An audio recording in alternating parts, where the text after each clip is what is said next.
Good morning, students. Today we are going to discuss the content regarding about input-output buffering.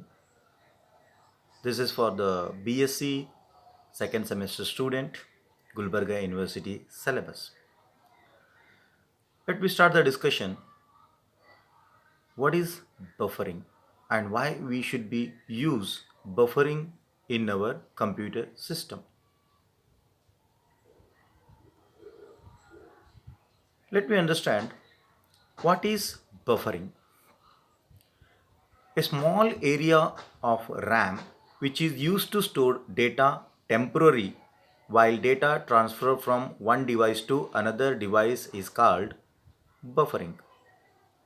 Means that when we are going to be access any particular data from the local computer or from the remote computer, that particular file is going to be stored at first in the buffer, and buffer is a part of RAM, and this part is called a temporary storage area of RAM, where the data is going to be stored at first. Later on it is going to be sent to the local computer or the programming part which we want to access.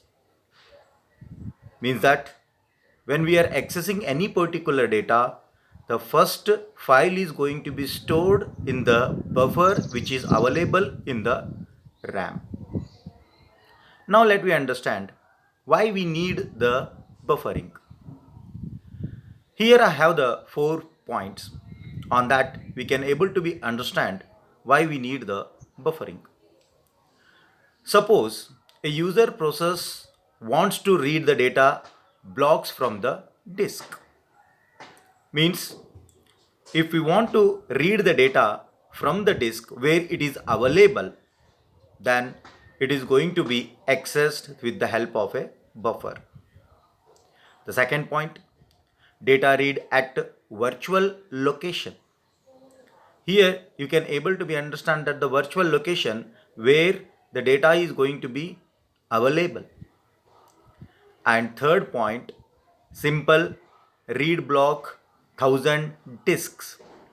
So here it may be a magnetic tape, or it may be a CD drive, or it may be a floppy drive. From any part, if we want to access the data, then the buffering is going to be take place. And busy waiting process suspense. Busy waiting means when we are accessing the data from one particular device, then it is going to be stored at first the buffer, and a part by part file is going to be transferred to the programming problem. Because of that we need a buffering. If you understand simply, you did a number of time, you browse the YouTube channels, or you browse the number of files in your system, or you browse the number of files from the internet. At that time, sometime you are going to be see that particular file as soon as possible, and sometime it will take a time, and later on the data is going to be displayed on your screen. So this time which is going to be delayed, that particular time the file is available in a buffer. Now let me see what are the problems we are going to be face when we are going to be accessing the buffer. Program is hang up, and interface with swapping designs. Here programs are hang up means what? The programming hang up means when the sender program is very fast and the receiver program is very slow. At a time we can't able to be receive the whole data at once. Here the part of the program is going to be sent first, later on the another part, later on the another part. At that time the system is going to be hanged also. And the interface with the swapping decisions. Swapping decisions means the data is going to be overlapping one after another. Now, moreover, virtual location must be in a main memory. In paging tags, location must be locked and single processor deadlock. These are the drawbacks of the buffering. To avoid these overhead and interfaces, input transfers is advanced, output transfers sometime after. This technique is known as a buffering. Here, types of input output devices. There are two types of input output devices we are going to be see. One is a block oriented and another one is a stream oriented.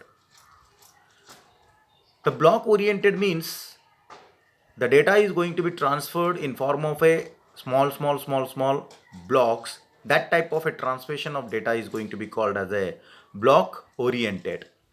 And the stream oriented means here the data is not going to be received at once. The streaming process is continuously performing. When the streaming process is completed, the little bit data is going to be transferred.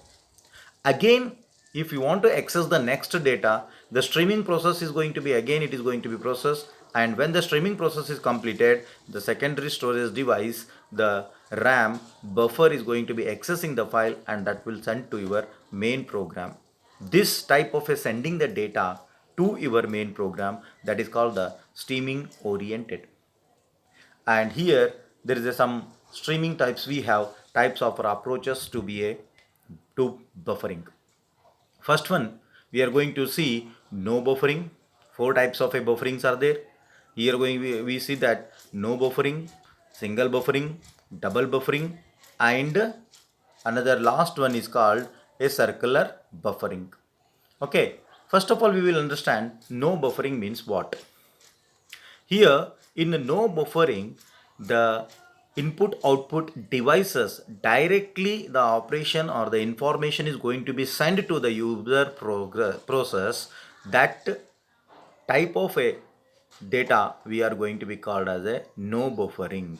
Means here the operating system is accessing directly and the information is not going to be booted, it is not going to be buffered, and directly it will send to the user process. That type of a accessing of data is going to be called as a no buffering. Here you can say you can tell that when we are accessing the YouTube videos or any movie from the online, if see when the sender data is fast and the receiver data is going to be fast, at that time we are not going to see any bufferings. Continuously we can able to watch the video without any hanging, without any buffering. That type of accessing the signal from one locations to another location is we are going to be called as a no buffering. And here the second type we are going to be see that a single buffering. Here in the single buffering, what happened? First of all, the operating system is going to be access the whole data. The operating system is going to be access the whole data, and among that data it will send part by part data to the user process, is called a single buffering. And in the third, we are going to be see the double buffering. In the double buffering, there is a two type of a buffering part are available. In first part, the buffering process is going to be completed. Again it will transport that particular file to the second buffer, and the second buffer is also accessing the data, and it will be buffer. Later on that particular file will be moved to the user process, is going to be called as a double buffering. And last one is circular buffer.